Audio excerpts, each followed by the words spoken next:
तो हेलो दोस्तों, welcome to AKMLT tutor. So guys, आज हम डिस्कस करेंगे D dimer test. D dimer test क्या होता है, किन कंडीशन में बढ़ता है और कौन कौन सी बीमारी का पता लगाने के लिए हम ये करते हैं। तो देखो, डी डायमर टेस्ट एक ब्लड टेस्ट होता है जो बॉडी में ब्लड क्लॉट बनने टूटने का पता लगाने के लिए किया जाता है। तो ठीक है, डी डायमर टेस्ट एक ब्लड टेस्ट होता है जो बॉडी में अगर क्लॉट बन रहा है या टूट रहा है उसे पता लगाने के लिए किया जाता है। तो देखो, इस टेस्ट में डी डायमर नाम के प्रोटीन फ्रेगमेंट को मेज़र किया जाता है।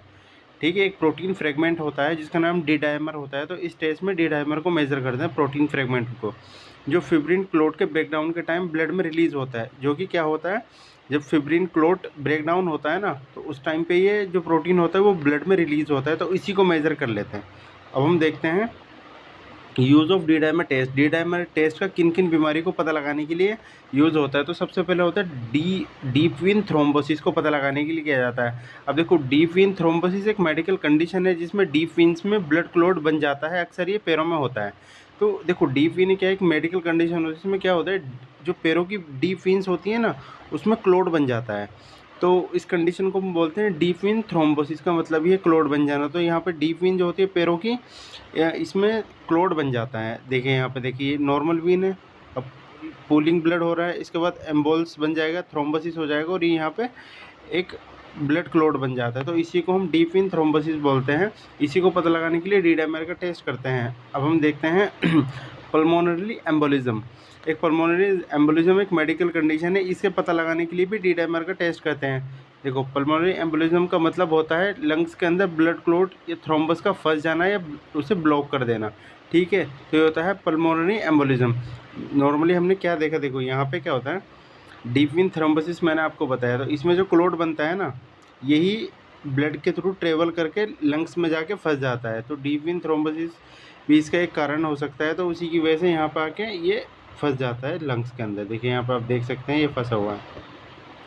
तो तीसरा होता है डिसेमिनेटेड इंट्रावेस्कुलर कोगुलेशन। DIC का पता लगाने के लिए भी हम डी डायमर टेस्ट करते हैं। देखो, DIC क्या होता है, डिसेमिनेटेड इंट्रावेस्कुलर कोगुलेशन एक सीरियस मेडिकल कंडीशन होती है जिसमें पूरी बॉडी के अंदर पूरी बॉडी की जो ब्लड वेसल्स है उनके अंदर क्लोटिंग और ब्लीडिंग दोनों एक साथ ही हो जाती है। मतलब खून जम जाता है और खून एकदम बहने लगता है, वो एक साथ ही होता है। इससे बहुत सारी प्रॉब्लम हो जाती है बॉडी में। ठीक है, तो इसे हम बोलते हैं डिसेमिनेटेड इंट्रावेस्कुलर कोगुलेशन। और इसका जो पता लगाया जाता है वो डी डायमर टेस्ट करके पता लगाया जाता है। ठीक है, इसके बाद आता है अनएक्सप्लेन क्लोटिंग प्रॉब्लम्स को समझने के लिए भी डी डायमर टेस्ट का पता लगाया जाता है। मतलब कोई भी क्लोटिंग प्रॉब्लम हो रही है, अनएक्सप्लेन, उनको को पता नहीं चल रहा है, तो उसको समझने के लिए भी डी डायमर टेस्ट कराते हैं। अब हम देखते हैं इसकी नॉर्मल वैल्यू क्या होती है। तो इसकी जो नॉर्मल वैल्यू होती है वो लेस देन 50 Ng/ml होती है। ठीक है, नैनोग्राम पर मिलीलीटर इसकी होती है 50, लेस देन 500 होना चाहिए, सॉरी, लेस देन 500 mg/ml होती है। ठीक है, तो ये होगी इसकी नॉर्मल वैल्यू। एक चीज़ और देखते हैं यहाँ पे हम, इसका जो सैंपल लिया जाता है वो ब्लड सैंपल होता है और साइट्रेट वाइल में ये सैंपल लेते हैं, सोडियम साइट्रेट वाइल में सैंपल लेते हैं। ठीक है, और इसके लिए ना कोई फास्टिंग की ज़रूरत नहीं होती, नो नीडेड फास्टिंग सैंपल, ये कभी भी रैंडमली आप करा सकते हैं।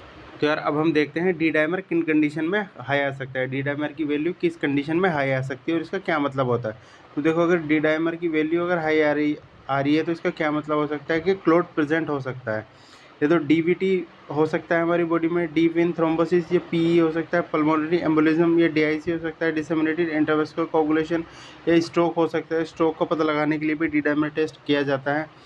और किन कंडीशन में बढ़ सकता है, अगर रिसेंट सर्जरी हुई है तब भी बढ़ सकता है, ट्रॉमा हुआ है, कोई एक्सीडेंट हुआ है उसमें भी बढ़ सकता है, या प्रेगनेंसी, कॉम्प्लिकेटेड प्रेगनेंसी है उसमें बढ़ सकता है, इन्फेक्शन में भी बढ़ सकता है, सीवियर इन्फेक्शन है तो ये लिवर डिजीज़ में भी इसकी वैल्यू बढ़ी भी आ सकती है डी डायमर की। ठीक है, इसके बाद हम देखते हैं लो डी डायमर वैल्यू। अगर लो आ रही है डी डायमर की वैल्यू, मीन बॉडी में कोई क्लॉट प्रेजेंट नहीं है, नॉर्मल कंडीशन है। ठीक है, तो आई होप आपको हमारी वीडियो अच्छी लगी होगी। तो अगर आपको हमारी वीडियो अच्छी लगी तो आप कमेंट करके बता सकते हैं और हमारे चैनल AKMLT ट्यूटर को सब्सक्राइब कर लीजिए। मिलता है नेक्स्ट वीडियो में, जब तक के लिए गुड बाय।